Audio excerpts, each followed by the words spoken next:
Biblioteca de Bolso. Uma conversa informal a três sobre a relação que estabelecemos com os livros. Uma ideia original de Inês Bernardo E José Mário Silva.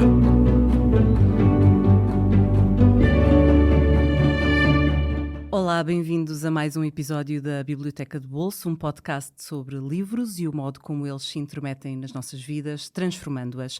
O convidado desta semana é Francisco José Viegas, um homem que passou parte da infância na aldeia do Pocinho, última paragem da linha ferroviária do Douro, e o resto da vida pelo mundo fora, de Portugal à China, passando por Ushuaia, quase na Antártida. Foi jornalista, repórter, cronista e diretor em vários jornais e revistas, da Gazeta dos Desportos à Grande Reportagem e à Ler. Apresentou diversos programas sobre livros na televisão e também esteve à frente da Casa Fernando Pessoa. Foi secretário de Estado da Cultura, dirige com paixão e esmero a editora Quetzal, é azul e branco no futebol, um viajante nato, um grande contador de histórias e um hedonista que aprecia boa mesa, as mais obscuras cervejas e os mais requintados charutos. Não sei se ainda se confirma, Francisco, mas já me o dirás. Da sua obra já vasta, com dezenas de títulos de poesia e ficção, destaca-se o protagonista de muitos dos seus romances, Jaime Ramos, o incansável inspetor da PJ, que se transformou numa espécie de emanação do seu criador, entre a disponibilidade para o espanto e o recato da melancolia. Muito obrigada, Francisco, por teres vindo à Biblioteca de Bolso. Bem-vindo. Bem-vindo. Nós costumamos dizer que este podcast é sobre a experiência da leitura. E a leitura depende sempre muito da circunstância, da forma como chegamos a um livro e do que o livro nos provoca. É muito orteguiano, não é? É um bocado. É a circunstância. O livro e a sua circunstância. O leitor é o leitor e as suas circunstâncias. Mas no caso da tua primeira escolha é mesmo literal. O cônsul honorário, Graham Greene, tem uma história por trás. Nós dissemos que tu és um grande contador de histórias e de facto, esta é uma história, uma espécie de história pessoal da leitura com este livro. Queres contar-nos como é que foi a descoberta deste livro? Foi um incidente, porque o que é bom, não é? Porque não há boas leituras sem incidentes e sem surpresas. Também. Coincidências. Exato. Não, porque eu viajei fui de Lisboa para Buenos Aires, ia ficar uns tempos na Argentina e acontece aquilo que eu esperava menos que acontecesse, porque ia ficar, enfim, 2 semanas, 3 semanas, e portanto levava 2 malas e ambas as malas se perderam. Ou seja, quando eu cheguei ao aeroporto a Buenos Aires, as malas não apareceram. No dia seguinte percebi que uma mala estava perto, estava em Montevideo, portanto a coisa fazia-se, era fácil. Exato. Agora a outra estava em Guayaquil, no Equador, portanto foi um bocadinho mais difícil. De qualquer modo, eles não prometeram entregar as malas nos 2 dias, não é? Mesmo a de Montevideo. E eu tinha que ir para uma cidade no norte, enfim, no nordeste da Argentina, que era a Resistência, a capital do Chaco. O Chaco é um território, enfim, que foi palco de grandes batalhas, loucuras, não é? Quer dizer, aquelas coisas todas da grande história argentina. E eu fui, só que nós estávamos em agosto, aqui na Europa, sim, e portanto lá era frio. Não é? Glacial. Exatamente. E eu, não tinhas camisolas nem nada. Não tinha nada, quer dizer, imagina, não é? Eu ia preparado para fazer uma charla, uma conferência, mal chegasse a Buenos Aires, e ia de fato, mas era um fatinho de verão, como eu usava naquela altura, estamos a falar de 2001, 2002, era um fatinho clarinho, não é? De risca suave, enfim, como é que se diz agora? Outfit, uma coisa muito ligeira. Fantástica. Tenho inveja desse tempo, não é? E daquele fato, tinha muita pena. E daquele fato, foi o fato que perdeste. E então era um fatinho clarinho, não é? Um fatinho muito claro e tal, tinha uns sapatos leves, uma camisa ainda mais leve. Estavas e vou eu, não é? De apanhar o avião para a Resistência, só com a minha mochila, onde tinha um livro, pouco mais, não é? E a Resistência disseram, melhor é ir comprar roupa ali no contrabando, porque e assim fiz, comprei uma camisa, uma t-shirt, aquelas coisas, não é? E, sobretudo, uma camisola e um casaco, que eram coisas fundamentais para o frio, que estava um frio horrível, a sério. Aliás, tinha nevado há muito pouco tempo do lado de lá do Paraná. Portanto, mesmo com malas, ias preparadíssimo para o frio. Não, precisamente por isso eu levava 2 malas. Bom, seja como for, eu tinha... Depois de fazer o que eu tinha a fazer em resistência, há um dia que não tenho nada para fazer. Ao segundo dia vou a Corrientes, que era a capital já da província a seguir, e a viagem de autocarro, de caminhonete, eram 40 minutos aproximadamente, e ir a Corrientes era interessante. Mas não tinhas previsto isso inicialmente? Foi uma inspiração do momento? Eu depois começo a olhar para o mapa, espera, Corrientes e tal, o mar, o Rio Paraná, a fronteira com o Paraguai, tem praia, praia com aquele frio. Bom, vou eu para deixa ver como é que é, não é? Não, gostava de ver, não é? E tal. E tinha o dia praticamente livre.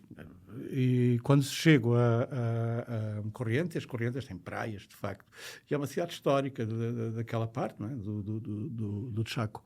E faz fronteira com o Paraguai.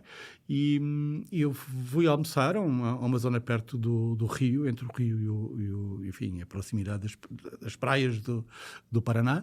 E depois estava à espera do autocarro de regresso. Eram 2 horas e fui para a praça, uma praça muito bonita. Uma praça onde me sentei a ler o livro. Era o único livro que eu levava. Nunca tinha lido o Cônsul Honorário do Graham Greene. E começo a ler. Aquilo estava a apaixonar-me, porque a história é muito simples. Há um cavalheiro que é sequestrado, que é o cônsul honorário, mas é sequestrado por engano. Quer dizer, eles queriam raptar o embaixador americano e por engano raptam o cônsul honorário. Não tem importância nenhuma, não é? Que é um bêbado, não é? Quer dizer, é um bêbado. A tradição do Malcolm Lowry também, não é? Debaixo do vulcão, não é? Sim, exato, é o Malcolm Lowry, exatamente. A história do debaixo do vulcão, exatamente. Um cônsul bêbado. E pronto, que aliás tinha casado com uma prostituta e tal. Isto é contado por um outro personagem que também conhece os meandros daquilo, um médico. Um médico que conhece a mulher do cônsul honorário enquanto prostituta. Portanto, aquilo é tu deixaste-te envolver pela narrativa. Não, a história por cima tudo se passa na Argentina também. Portanto, passa-se. De repente... Passa-se na Argentina e passa-se no Paraguai. E eu sinto ideal para ler. E depois, de facto, vou para a praça e tal. O cônsul ia tomar uns copos a uma sociedade, a um clube e tal. Ia tomar uns copos e tal. E eu sento-me no jardim e há uma descrição da praça e do Belgrano, do general e da catedral e do palácio do governo, que era rosa. E eu começo a olhar. Está aqui uma estátua do Belgrano. Está aqui a catedral. Que é isto, não é? E começo a olhar e é como se me caísse tudo de repente, o livro todo. Porque estava sol, era aquele sol de inverno que é delicioso, não é? Uma pessoa, e depois do almoço, não é? Um almoço suave de peixe e água de e não é verdade? Sem charutos e tal. E por isso é que eu queria ir já pela resistência, porque me tinha esquecido tudo lá, né, dessas coisas. E de repente dou-me conta que aquela praça é a praça que ele está a descrever. Isto é uma coisa única, não é? Quer dizer, eu fiquei... Sinceramente, tu estavas dentro do livro, na verdade. Não sou uma pessoa, não é, com aquela sensibilidade à flor da pele. Mas ficaste arrepiado. Mas fiquei arrepiado. Era a palavra, roubaste uma palavra, mas era isso. Mas fiquei arrepiado. E ainda agora, que é isto? Não é? Isto é o cônsul honorário. Não é? E eu, de repente, pensei estar a ver como é que ele chamava? Fortnum, o senhor Fortnum, um alcoólatra fantástico. Não é? Só faltava ele aparecer. Para me levar à sociedade, ao clube onde ele... Sim. Pronto, e depois voltei para a resistência, não é? Aos saltos no autocarro, porque queria ir à internet. Naquela altura não havia internet, não havia Wi-Fi sequer, o conceito não existia. Tinha que se ligar ao telefone e lá fui eu. Pá, confirmaste? E confirmei, porque, quer dizer, diz-se que é Corrientes. Eu disse, diz-se que é Corrientes. Não, é Corrientes. Não é? E, portanto, foi eu estava lá e eu senti que era Corrientes. Foi um encontro fantástico. Aliás, eu estava ao telefone, estava no computador do hotel, não é? No computador, havia aqueles computadores para os clientes, não é? E toco ao telefone, era para mim, era da Ibéria, a dizer-me as tuas malas vão chegar e vão entregar as malas hoje à noite. Eu fiquei maravilhado, porque no dia seguinte eu ia para Buenos Aires. E então, nesse dia, chega-me a mala e eu disse, bom, é a mala de Montevideo, não é? Quer dizer, vem daqui do Uruguai. Não, era a mala do Equador. E eu telefono para a Ibéria, Buenos Aires, vocês entregaram uma mala do Equador, mas a de Montevideo não. Vamos entregá-la no seu hotel em Buenos Aires. Muito bem. No dia seguinte, Zé Mário e Inês, acontece uma coisa absolutamente fantástica. Eu vou apanhar o avião, aliás, com dois, um escritor mexicano e um chileno. Foi muito engraçado. E de repente, eu vejo no tapete das malas, lá em cima, havia uma parede de vidro, eu vejo a minha mala. A mala que me faltava, que eles diziam que iam entregar no hotel em Buenos Aires e que estava em resistência a chegar. E eu disse, eu gosto da Argentina. Não é? Parecia um conto do Borges, parecia uma daquelas coisas. Então, o que acontece é que tu estás mesmo dentro da literatura. Tu vais a uma praça e de repente a praça salta do teu livro, mas depois a realidade à volta também parece ficção. Era tudo. Não, inclusive era maravilhoso, porque eu estava com um professor, um escritor, um ensaísta mexicano, que era absolutamente fanático de boleros mexicanos. E ele estava um dia a trautear uma coisinha e tal, e eu digo-lhe, isso é uma canção do fulano, do Lara. Ele, claro que é do Lara, você conhece Lara, conheces Lara, sim. E foi um companheiro maravilhoso, não é? Quer dizer, eu não canto mal, eu devia ser proibido se quer abrir a boca quando tentasse trautear qualquer coisa. E passámos uns dias maravilhosos em Resistência, não é? Sentados numa esplanada, com o vento, aquele vento do Chaco, gelado. Não é? Gelado, o pântano, aquele pantanoso, não é? Sim, depois seca tudo no inverno. E no verão é pântano horrível, não é? E sentados na esplanada, a beber conhaque e cerveja Quilmes, a fumar charutos e a cantar coisas de Los Panchos. E não foste proibido, portanto, a Argentina é o melhor sítio do mundo, não, na verdade. O Domingues, o mexicano estava bêbado. E, portanto, aquilo tudo era Argentina. Percebeste melhor também a literatura argentina depois desta... Alguma delas sim. É muito engraçado. Passamos para a tua segunda escolha. Trouxeste-nos A Brasileira de Prazinhos, do Camilo Castelo Branco. Foste para uma escolha, há bocadinho dizias, muito clássica, sim. Mas não óbvia, do Camilo. Não, eu acho que é o melhor romance do Camilo. Acho, aliás, que é um dos melhores romances da literatura portuguesa, não é? Quer dizer, ao lado dos Maias, ao lado do Mau Tempo no Canal, enfim, uma série deles, agora ia gerar-se aqui uma discussão. Acho que é um dos grandes romances da literatura portuguesa. Mas eu escolho este livro por causa do público, do jornal, por causa de uma pessoa, de um jornalista do Público durante muitos anos, de quem eu sinto muita falta, que é o Turcato Sepúlveda, e que me faz falta, não é? E com quem eu costumava brincar sobre o Camilo e sobre a Brasileira de Prazinhos. E é um livro que me comove sempre duplamente. Primeiro por ser um grande livro e depois por me lembrar o Turcato Sepúlveda, não é? A quem este jornal deve imenso, na área dos livros, da cultura, enfim. Era um tipo fantástico. E calha que... pronto.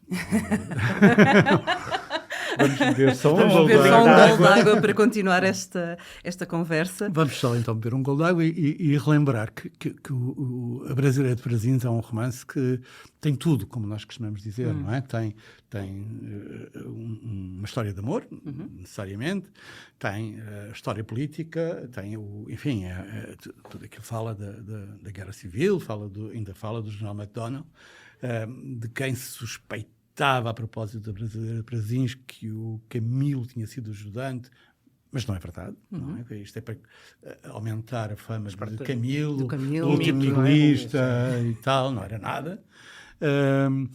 E a certa altura, e depois é tudo, é sobre teologia, exorcismos, enfim, é um grande retrato de Portugal, é um romance estapafúrdio, nesse sentido, porque tem tudo. No bom sentido, não é? No bom sentido da palavra. Quer dizer, se fosse narrado na primeira pessoa, não podia ser, mas se fosse narrado na primeira pessoa, aquilo seria o Tristram Shandy, não é? Mais até que as viagens na minha terra. Cheio de digressões, loucuras, não é? Quer dizer, depois tem aquela coisa... Uma liberdade criativa, não é?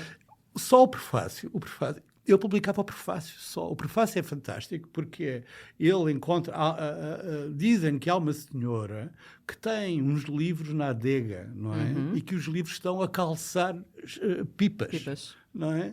E ele vai lá e encontra a senhora e diz, são os missais, não é? Ele encontra Suetónio, Cícero, encontra umas grandes clássicos mas e tal. todos a segurar as pipas. Tudo a segurar as pipas, ele leva e tal. Aquilo era tudo tão camiliano que até a gata se chamava Velhaca. Ele tinha uma gata com ninhadas e ele dizia, vou-lhe dar um gato e tal. Então como é que se chama a gata? A gata é Velhaca. Que é um dos romances mais camilianos do Camilo. É, seguramente. Não é? E depois daquilo, não é? Depois daquilo tudo, ele diz uma coisa, ele começa a descrever... ele faz uma coisa digna do Quixote, não é? Quer dizer, porque ele diz Suetónio, Camilo, tal e tal, e diz, não, mas esses deixei todos de fora. Parece aquela coisa, não é? Quando o fidalgo, o Dom Quixote regressa, faz a sua primeira viagem, regressa, o barbeiro, o padre e a criada queimam-lhe os livros para ele não enlouquecer. Sim. O Camilo vai fazendo isso sempre ao longo dos seus romances. E ele tem aquela última coisa maravilhosa, que ele começa a falar da natureza e dos campos e das boninas e da madrugada e depois dá-se conta, de repente, ele próprio se dá conta do que é que tinha escrito e diz, por amor de Deus, olha, por aqui se vê a certidão de idade de uma pessoa. E ele diz uma coisa maravilhosa que é o estilo, não é?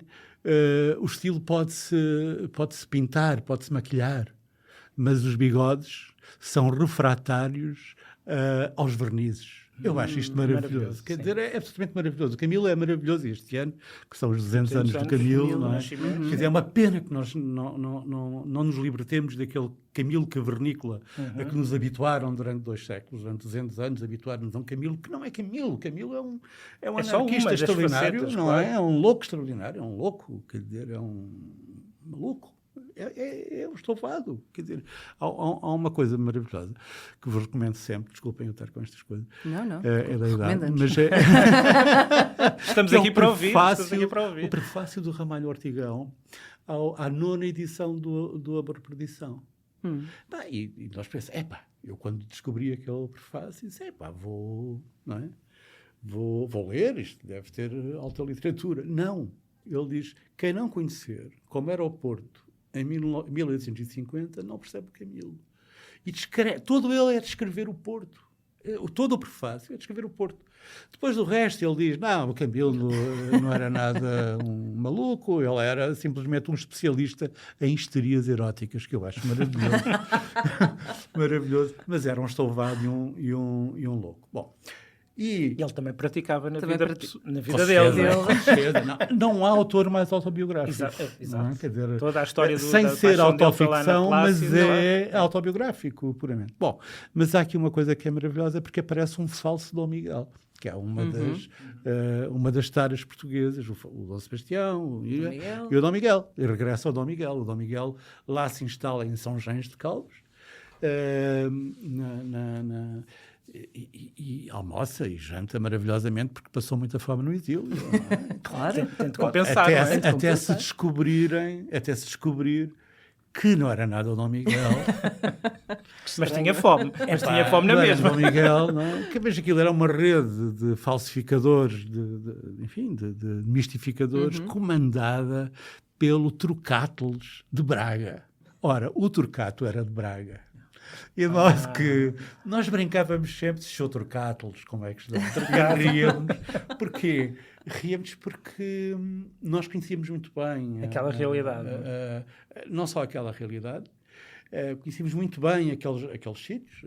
Havia um amigo nosso comum, que inclusive era de São Gens de Calvos, a terra onde o falso Dom Miguel estava abrigado, e de modo que o Turcato, não é, em determinadas noites, não é, ao segundo ou ao terceiro copo, era o Turcátulos. Assumia e fazíamos uma coisa, não é, que era repetir diálogos do Camilo. Não é? Que era uma coisa maravilhosa. Uma das coisas que eu tenho mais saudades do Turcato era repetir os diálogos do Camilo e do Essa, não é? Que é a terceira escolha. Que é a terceira escolha, exatamente.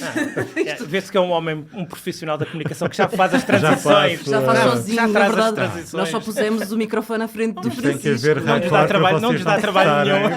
Nada, para não nada. cortarem, passamos para não cortamos. a terceira escolha, na verdade, podia ser os Maias, porque era Eu o fiquei livro... muito feliz de ter escolhido este livro do Essa. Porque eu Fiquei mesmo gosto, muito é feliz. o livro que eu mais li do Essa. É? Eu provavelmente, quer dizer, eu leio quase sempre o mesmo livro, que é uma mistura de todos os de Camilo e de todos os do Essa. É uma chatice.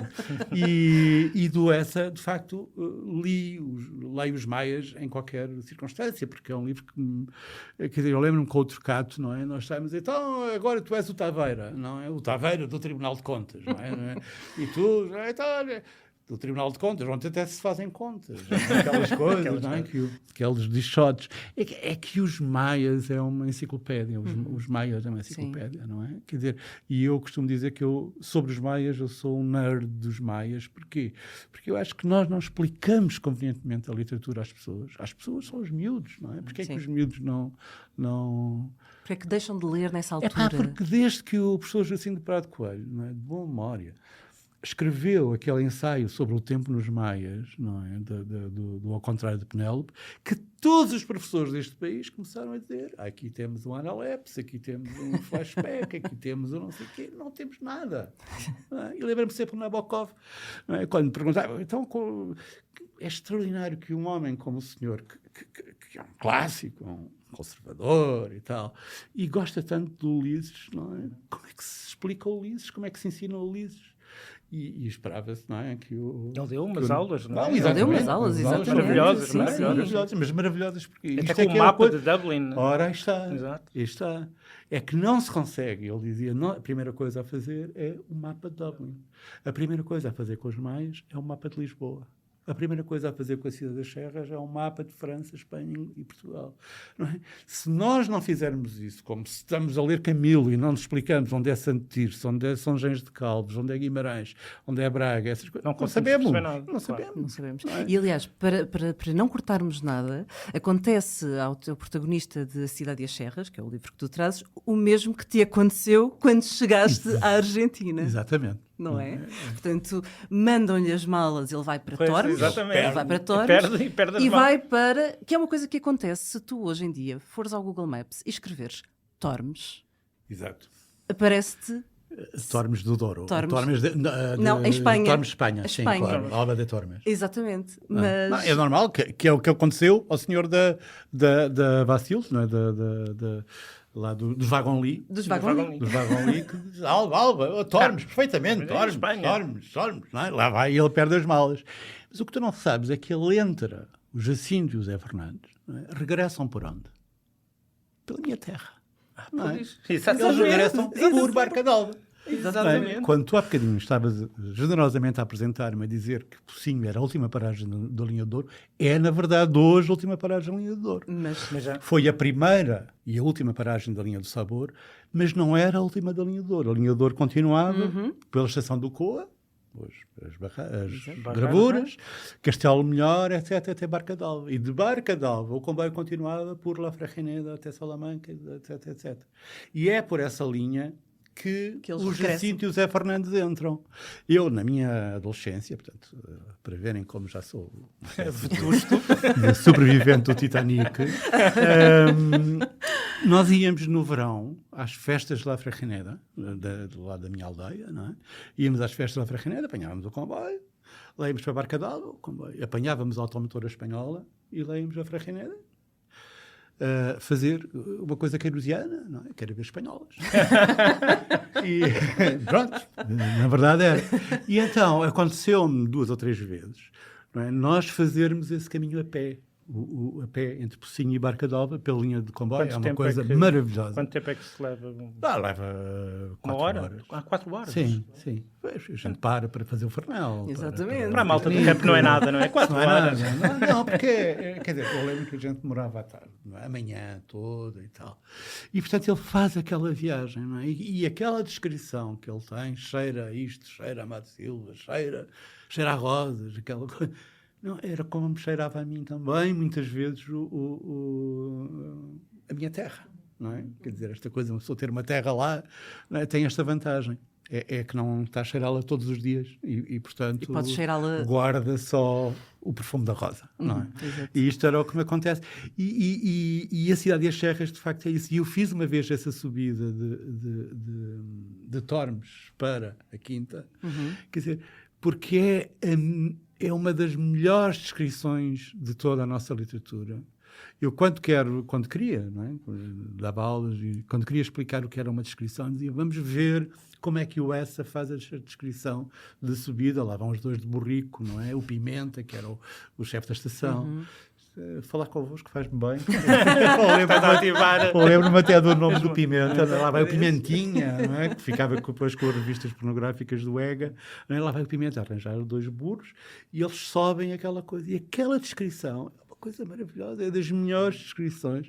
Talvez tirando-as do... O Camilo era muito mau em descrições. Ele não era homem para se perder com minudências. E logo a ação. E a ação e tal. O tal. Camilo tinha de escrever para viver. Quer dizer, não, para sobreviver. Das melhores descrições que eu conheço na nossa literatura é, de facto, o melhor homem a descrever é, na verdade, o Vitorino Mésio, não é?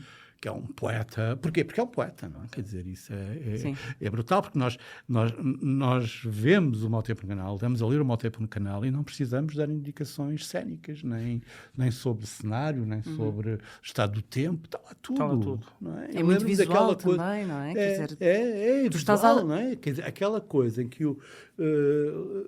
lá o homem vai tomar conta das propriedades dos Clark, não é? Quer dizer, e tal. E ele sai vestido daquela maneira de preto, os sapatos batem na calçada de basalto, e, não é? E depois ele entra na carruagem e o Nemésio é genial. E da calçada, ao nível da calçada, a gente tem que se pôr ao nível da calçada. Olha, é a câmara, no livro que olha, abre para o céu. Não, exatamente, abre para o céu negro e daqui a bocadinho, nós sabemos que vai chover daqui a bocadinho. Ele não diz. Mas nós sabemos, ele não precisa dizer. Não dizemos, esta coisa vai... Ele vai, não é? Ele vai apanhar chuva, mas é assim. E, na verdade, o tipo vai, tal, faz lá as maldades, não é? Quando regressa, chove. Não preciso mais nada. Não é? E no Essa, o Essa é muito luminoso, não é? Enquanto que nós estamos a ler o Camilo e estamos a ouvi-lo cacarejar, não é? Aquilo é... tudo. E é genial o Camilo, por causa da língua, por causa... Mas é sempre um bocado sofrido, não é? Eu não acho que seja sofrido, eu acho que ele... Como é que é dizer? Ele estava-se nas tintas, não é? Ele sofria. Isso é uma coisa dele. Aquilo é para andar. O romance tem que escrever andar. O que tiver que escrever. No primeiro romance dele, o Anátema, não é? 1841 e 51, aquela coisa e tal, ele diz uma coisa fantástica. Ele diz que este romance... Não é? Ele diz, o romance... isto é maravilhoso. O romance é como os caranguejos andam para trás. E este que eu estou a escrever, porque ele dirige sempre ao leitor, sim. E este anda 2 anos em cada capítulo. É uma coisa maravilhosa, porque ele ao 3º capítulo está a explicar-nos que determinado tipo, se que era sapateiro, não é? À noite estava na cama com a mulher e diz... Olha para ela e tal, olha para ela, não, porque aquilo é escuro, não é? Escuridão, diz... Vou-me tornar ladrão. Isto é maravilhoso. Pronto, e depois tem essa coisa também por causa do Torquato. Eu tenho cerca de 12 edições da Brasileira de Prazinhos, todas publicadas depois de 1890, ou seja, depois da morte do Camilo. E porque de vez em quando apanha-se, o nosso desinteresse é tanto que eu apanhei, não é? Apanhei uma quinta edição do Camilo. A nona foi publicada em 1891, apanhei uma quinta, depois não pude comprar. Porque alguém a viu um fragmento. Não, era uma questão. Desculpa, estava à venda por 9 euros. Foi uma questão de tempo, foi mais rápido. Ele viu-a, não é? O Jorge viu-a, o meu amigo viu-a, um fragmento de segundo antes, sai o que está aqui, estava a olhar para isso, não é? E ele comprou, eu tenho. Quer dizer, eu comprei uma 10ª edição, portanto, que é de 1901, creio eu, por 14 euros. E não era muito caro, era uma edição em perfeito estado, nunca tinha sido... Portanto, se algum dos ouvintes tiver uma edição mais antiga, o Francisco está disponível para negociar. Não sou bibliófilo, não é? Não sou bibliófilo. Mas é uma coleção que tu fazes, então? O Mau Tempo no Canal. O Mau Tempo no Canal, sim, tenho várias. Gosto muito do Mau Tempo no Canal. E, aliás, já agora, para quem nos estiver a ouvir, uma das melhores edições do Mau Tempo no Canal é do Público, porque é facsímile da edição de 41, e, portanto, é uma coisa que vale a pena. E é uma... Olha, é uma volta para a literatura, acho que era isto que nós tínhamos combinado. E nem sequer ficámos só por estes 3 livros, andámos por já outros. Já andámos por várias biografias. Tu sabes, vais a uma biblioteca não vais ver só um livro. Claro que não.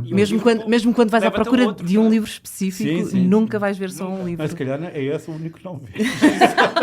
Muitas vezes. Já nos aconteceu a nós todos, a nós os 3, não é? Ou ir a uma livraria comprar um livro e trazer 4 ou 5. E não aquele. Ou nas bibliotecas pessoais ires à procura daquele livro que tu sabes que está naquela prateleira e não o consegues ver, mas vês muitos outros e descobres muitos outros. Sim. E o não comprar o livro que querias também é bom, porque assim vais a outra livraria e compras mais 3 ou 4.